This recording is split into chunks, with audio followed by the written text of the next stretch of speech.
All right, so I got a lot of different updates that I want to get to here with you guys coming out of Israel and Gaza.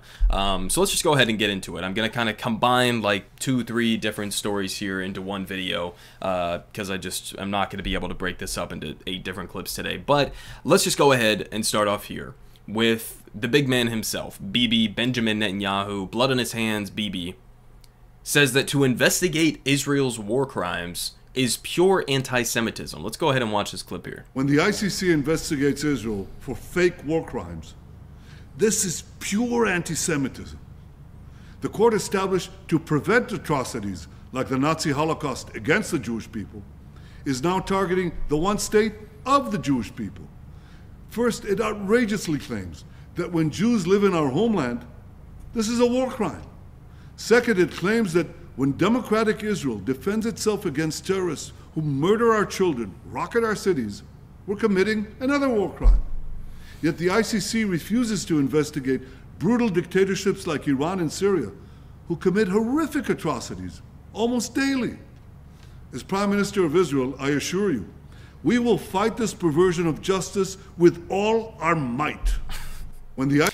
Okay, so a couple of different things here. First off, the International Criminal Court, the ICC, should investigate anybody, any country, any leaders, any militias or military apparatus that is accused of committing war crimes on a good faith basis, whether that's Iran or Syria or Israel or the United States for that matter. Okay, it should be across the board. That's the point of having international bodies like the ICC. That's the point of having international law, is that it doesn't discriminate based on whether or not you are, a particular country. And so for him to then turn around and to say something like the organization or one of the organizations that was created to prevent atrocities like the Nazi Holocaust, that they're now going against the only Jewish state in the world. I mean, this is just patently ridiculous, as if this is like unfair targeting here. First off, this is kind of echoing what I covered yesterday on my channel of Joe Biden saying that if it wasn't for Israel, Jews around the world, no Jews around the world would be safe, which is kind of alarming because yes, Israel is the only Jewish ethno-state project, but there are millions of Jews who live around the world, in the United States, in Europe, etc., right?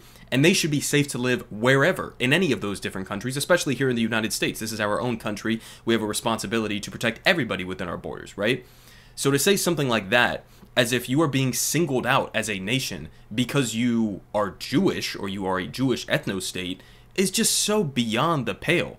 And again, we talked about all of the different various war crimes that Israel has committed before October 7th, since October 7th. I mean, even just since this most recent war on the Palestinian people in Gaza started, we've seen them target and assassinate journalists, war crime. We've seen them indiscriminately conduct mass bombing campaigns against civilians and civilian infrastructure, to the point where they have targeted mosques and schools and UN shelters and refugee camps, all of the above.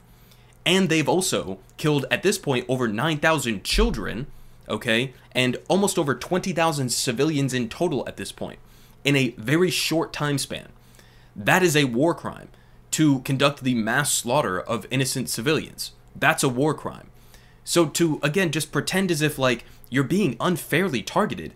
I mean, we've looked at the statistics. The proportionality of the civilians killed to combatants killed in Gaza over the last couple of months has been higher than any other war in the 20th century. That includes World War I, World War II, which he just referenced there, okay?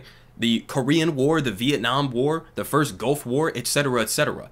Israel is killing more civilians than anything else in modern history that we have witnessed on a proportionate basis. So, I mean, obviously, you should be investigated for war crimes. You should be prosecuted for war crimes, same as any other leader of any other country should be if they were engaging in similar actions to what Israel has been doing over the last couple of months. So we had that. That was absolutely fucking insane. We also had this here from Sky News. Israeli ambassador, okay, Hotovli, rejects the idea of a two-state solution. So let's go ahead and watch this one real quick. Two-state solution? Is there still a chance for a two-state solution? I think it's about time for the world to realize the Oslo paradigm failed on the 7th of October, and we need to build a new one. And in order to build a new one... Does that new one include the Palestinians living in a state of their own? Is that what it includes? I think the biggest question is, what type of Palestinians are on the other side? This is what Israel realized do they on have the 7th of October.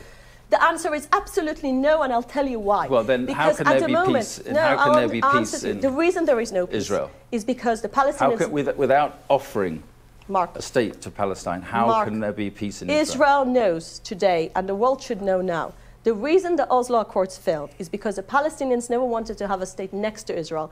They want to have a state from the river to the sea. So the two-state solution is dead?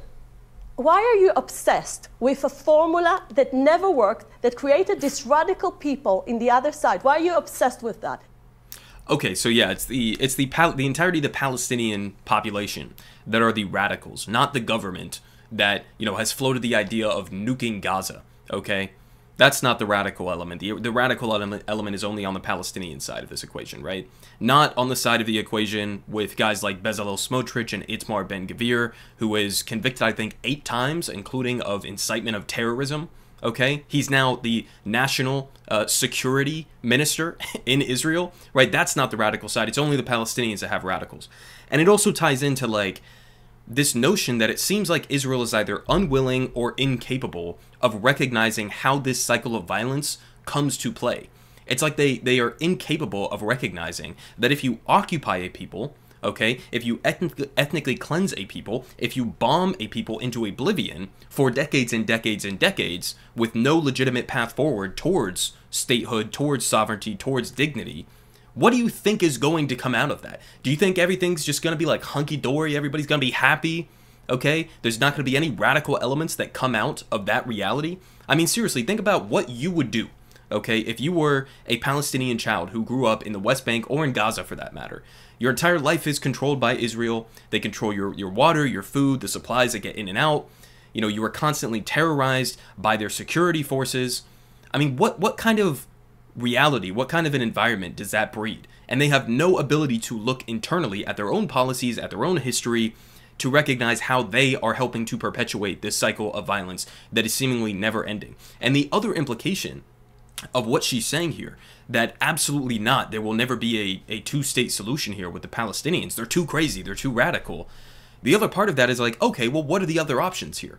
There's really only like 2 other major options, right? Well, 3 in total. So you have a two-state solution, which I've discussed on this channel, in my opinion at least, is at this point impossible to create 2, you know, or 1 Palestinian state where you have a population that is imprisoned in Gaza and then a totally fragmented West Bank with hundreds of thousands of Israeli settlers who have infiltrated this area, taken Palestinian lands. I mean, it's just, it logistically would be an absolute nightmare, and unless you want to, you know, clear out hundreds of thousands of Israeli settlers from the West Bank and somehow manufacture this. I think it's basically impossible at this point. Israel has made a two-state solution impossible. My solution that I'm in favor of, and granted this obviously all should be up to, you know, the Palestinian people themselves to decide what kind of a future they want, but what I'm in favor of is a one-state solution, okay? Call it Israel, call it Palestine, call it whatever the fuck you want, but it's a state in which there is actually full democratic and civil rights for everybody living within that border.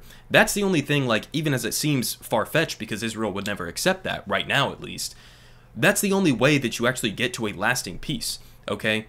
And so that's another option, which again Israel is not in favor of. And the third option, which seems to be the most realistic outcome of what is going to happen here, is Israel is just going to succeed in their campaign of ethnic cleansing. Similar to, you know, Australia, similar to the United States.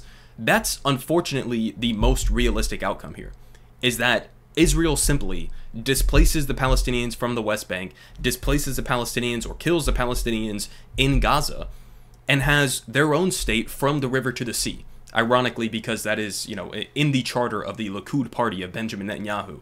As much as people are up in arms about protesters, you know, chanting from the river to the sea, Palestine will be free, that's literally in their charter. And not only is it in their charter, but they actually have the power, the capabilities, and the intention of carrying out that kind of a, you know, an ethno-state building process.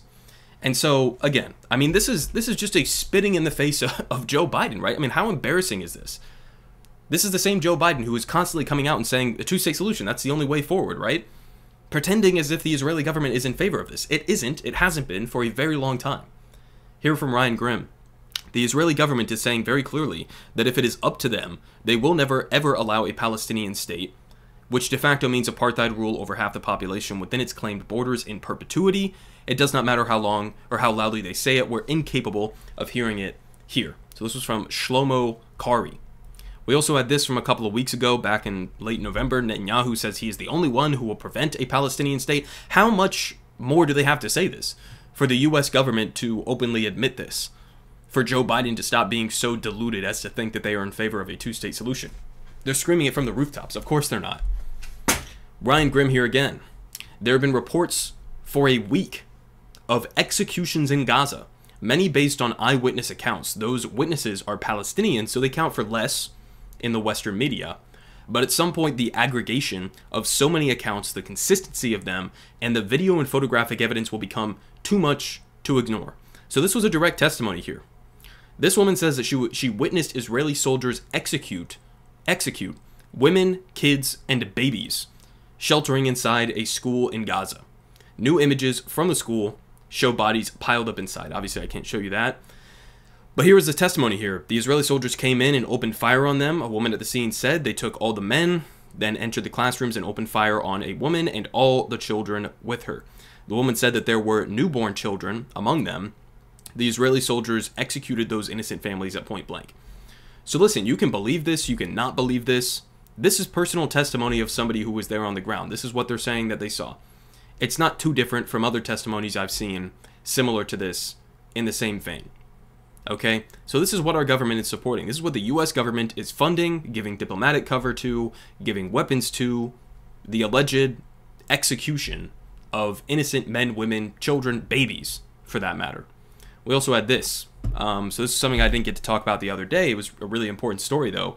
Israel has essentially, especially disproportionately in the northern portion of Gaza, been conducting basically like mass arrests or rounding up of what they think is like, you know, military-aged men who they perceive to potentially have some connection with Hamas.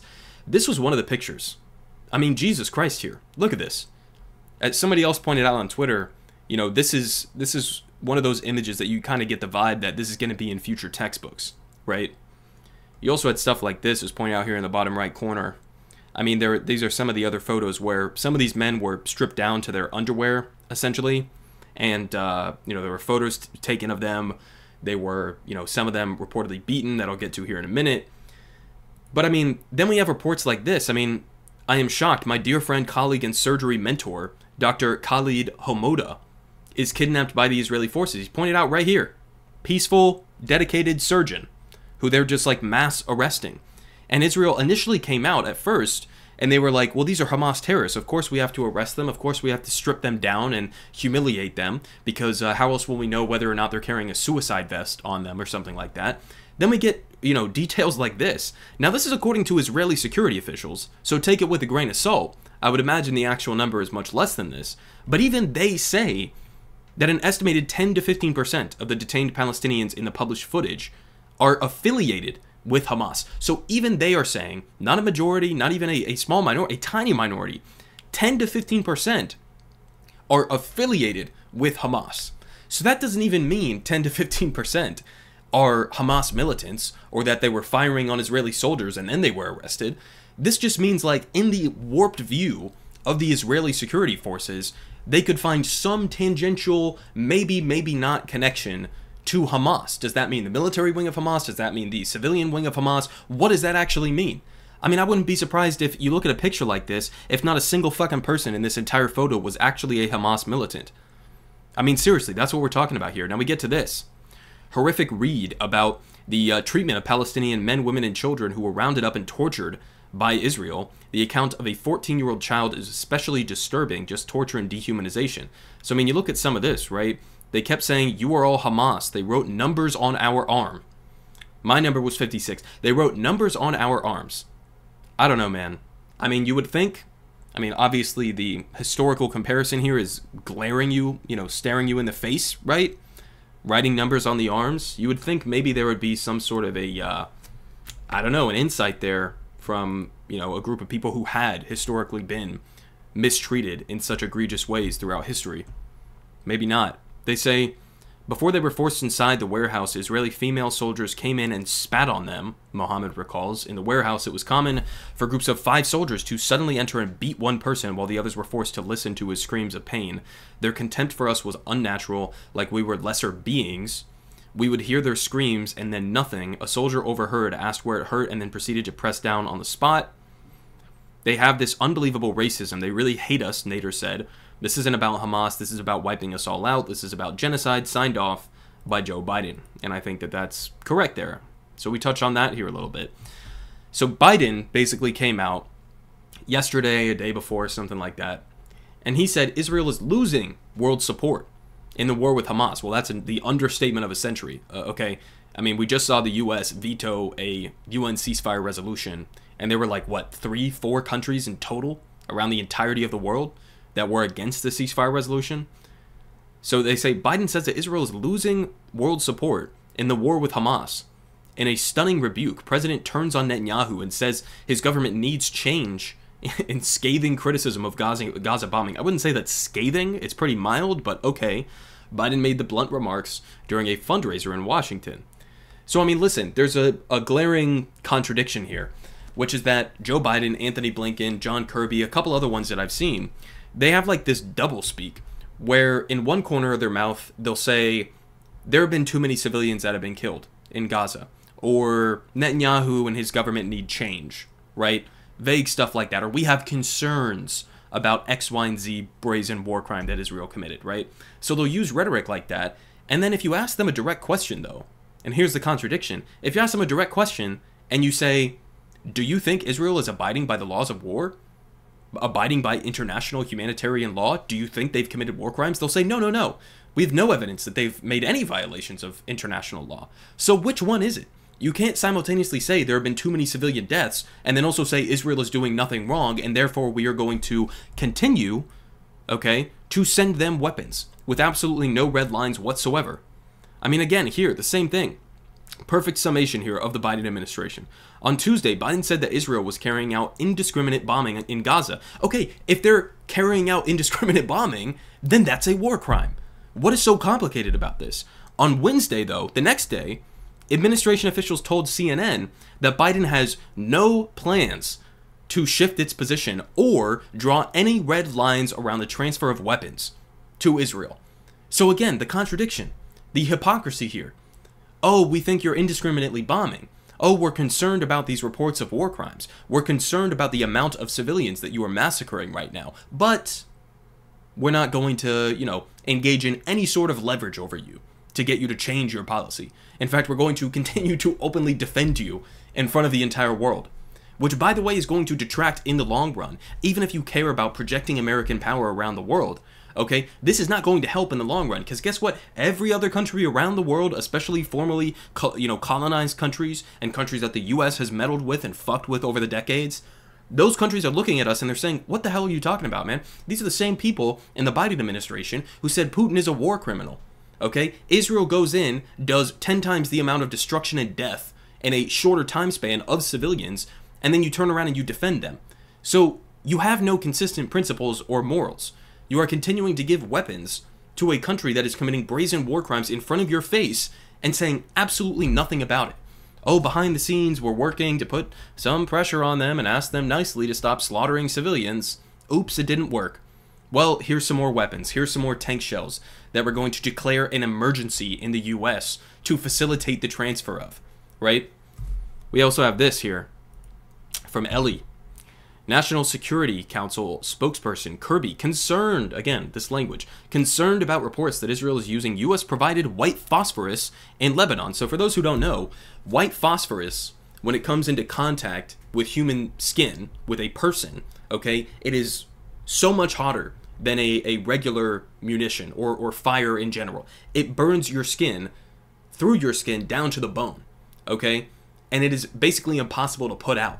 You could have, a surgery, you could have a repair done to your arm, have a bandage over it, and then the second you open that bandage, it'll continue to burn. That's what white phosphorus is. It should not be legal in any context in war. Under international law, it is in some very limited contexts, but not in the context where you are dropping it in a way that could kill civilians. That is exactly what Israel did, and it was supplied directly by the United States. And they come, oh, we're concerned about it. Oh, okay. So then it's all fine, right? You're so concerned that you're not going to do literally anything meaningful about it. I mean, it's such a sick joke at this point. We also had here from Carl. So this is kind of a different vein here that I also kind of missed over the last couple of weeks. And I don't know what it is about the Biden administration. Well, I kind of do. But there's been a very recent trend with the Biden or the Obama administration. People who worked for him, okay, during his presidency, and their wives or their family members, whatever the case may be, have been some of the most, like, virulent racists that I've ever seen in my life. Like, raging Islamophobes who worked in the Obama administration. And I'll get to another one here that's even more insane than this one. But I mean, like, this was one recent example that went viral. This is a Harvard graduate student wearing a keffiyeh, which is, like, similar to what I have behind me here on the chair. Okay? Wearing a keffiyeh, walking down a neighborhood street.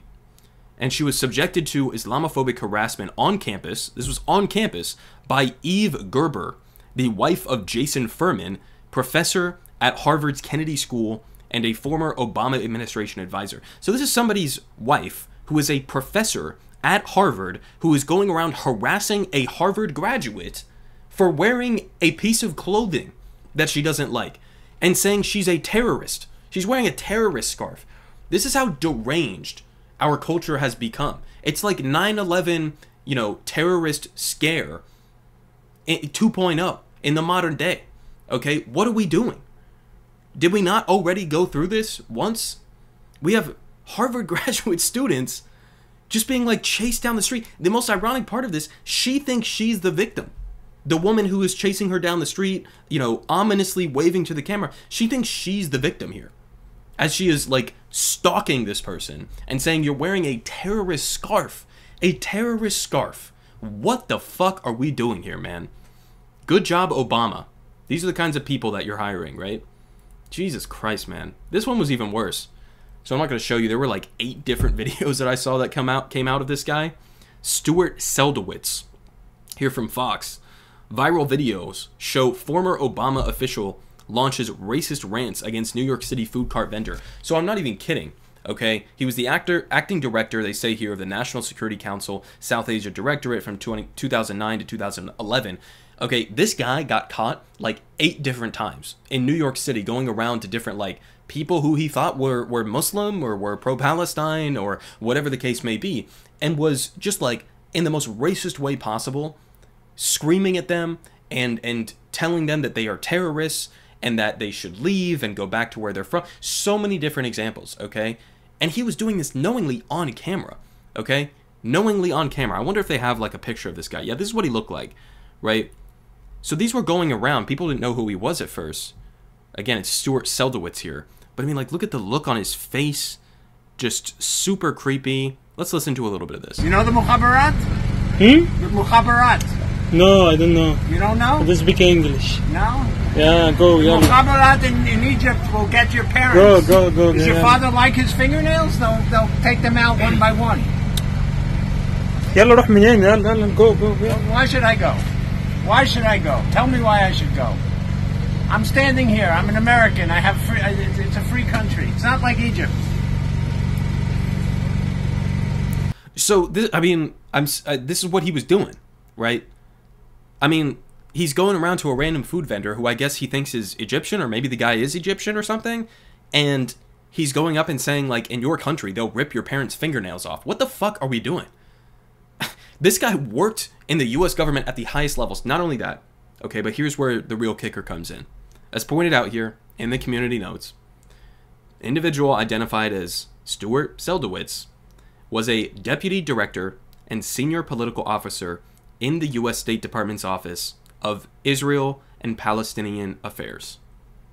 Okay, this guy worked in the United States government at the highest levels in a department specifically around Israel and Palestine.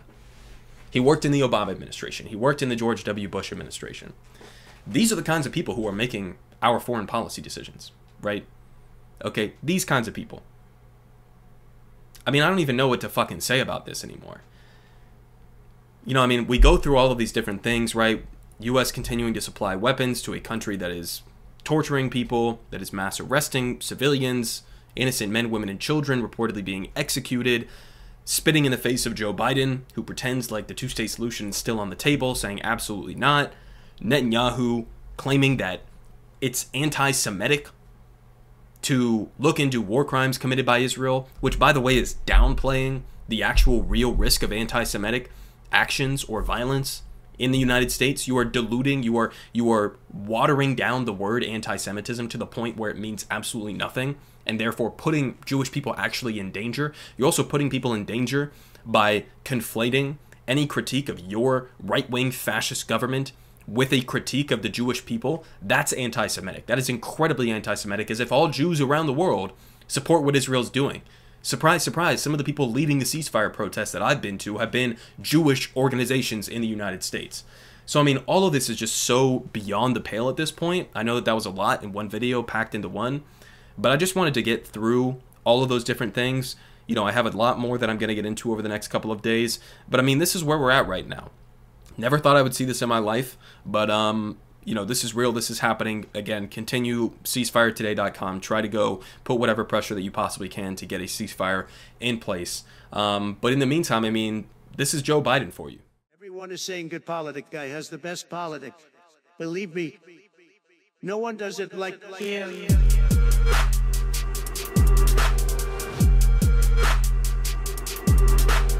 Believe me. Everyone is saying